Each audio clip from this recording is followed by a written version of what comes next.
Almost 4 years after Donald Trump called it, quote, a disaster waiting to happen, the president is now all in on crypto.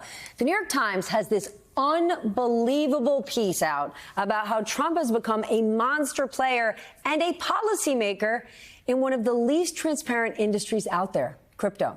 With me now to discuss, one of the authors of that piece, Eric Lipton, investigative reporter for the New York Times, and Dan Nathan, CNBC contributor and co-host of the Risk Reversal podcast. You know, before we started, Eric, Dan said, Stephanie, you're all over the crypto. It's not the crypto that I'm all over. It is the massive conflict of interest. Scott Galloway said it recently. It's like these 100 days, what have we seen the most of? Executing pure grift. I want you to walk us through what did you learn about Trump's platform that he's built? Because at the same time, he is the chief policymaker. Yeah, it really is pretty extraordinary. Simultaneously, Trump is appointing the top financial regulators in the United States, and he has built one of the fastest growing and really, quickly emerging as one of the largest stable coin players in the world.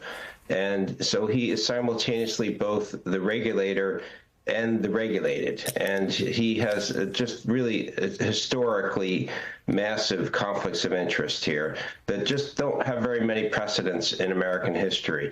And, the deeper you look at World Liberty Financial, the more complex and troubling really the conflicts are. And so what we try to do is, this is less of a story about the cryptocurrency industry and more of a story about this operation and some of the challenges it presents to being both the regulator and the regulated. Dan, the industry hated the former SEC chair, Gary Gensler. They felt like he was completely anti-crypto, but one of the reasons was he truly understood the industry, right? It's like if Meadow Soprano became the chief of police, it would be bad for business if you're in the mob. But in the case of World Liberty Exchange, right? This is Trump's crypto platform. It's filled with foreign investors. Right. So the big concern there is, right, this is like the perfect Ponzi scheme, if you will, if you have this thing. Yes, I will.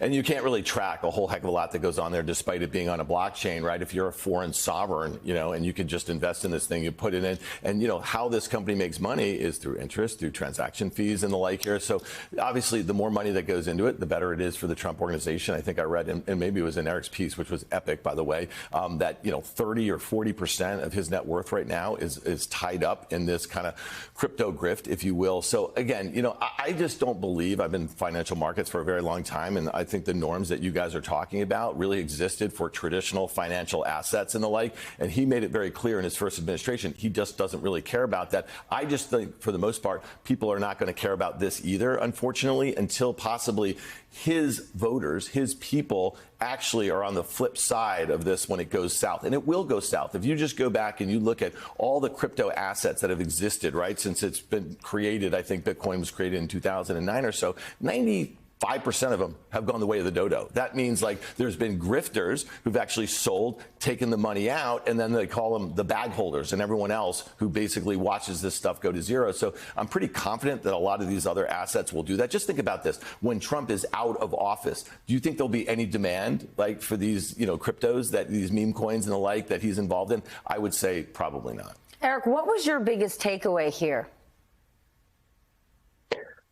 I guess the biggest takeaway is just that actions that President Trump is taking as an executive in the White House are directly impacting his business operations now. And, again, it's just, the president is exempt from the federal conflict of interest law. The president and vice president are the only two executive branch officials that are technically exempt from that criminal statute. And so, they do have this ability to have conflicts of interest, and it is the privilege because they are the top executive that they were given.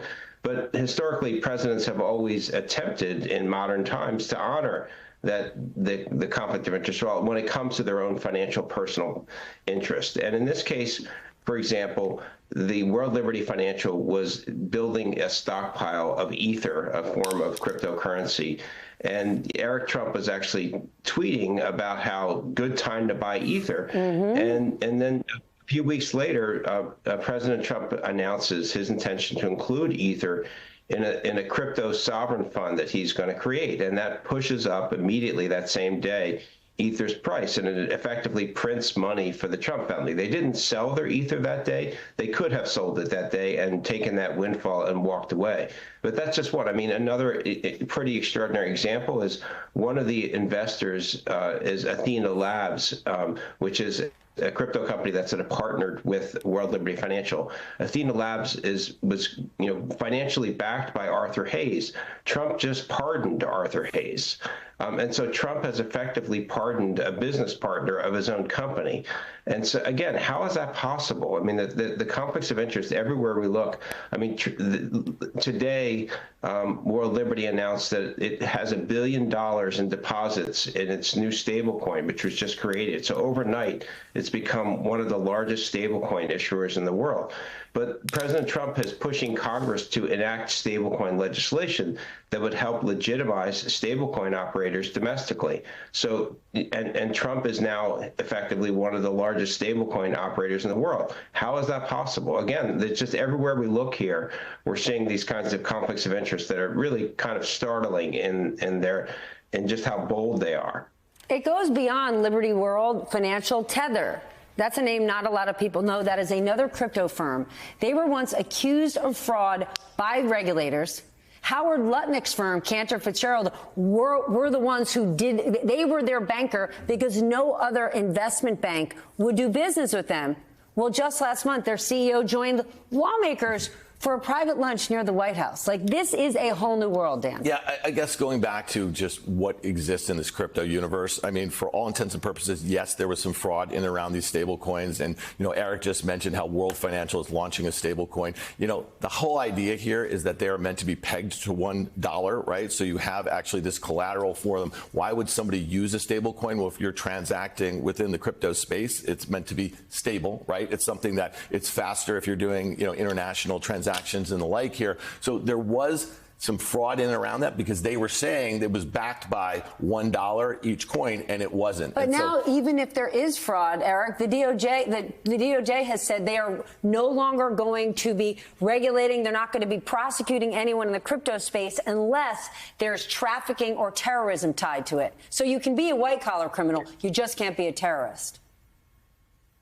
Yeah, that's right. I mean, one of the early things that Trump did in his first 100 days was to at DOJ, they announced that they were discontinuing most of their crypto investigations. The SEC has dropped or frozen many of its inquiries, including an inquiry into Justin Sun and Tron. And among the top investors in World Liberty, Justin Sun was celebrating that he invested $75 million into World Liberty, and he is now closely, related to Eric Trump, and they're meeting, just in Dubai a couple, in the last recent days. Eric Trump is in Dubai right now at a crypto conference.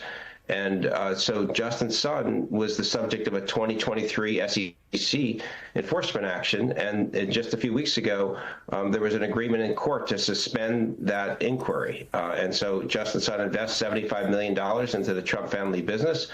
Justin Sun's SEC investigation is frozen. So again, how is this, these kinds of things are, it just, they would be scandalous, and they would be the subject of, again, cryptocurrency is sort of hard to understand. And I agree that this is not going to break through in a way that's going to really change anything fundamentally. But in any other administration, this would be scandalous, and we would be talking about it incessantly.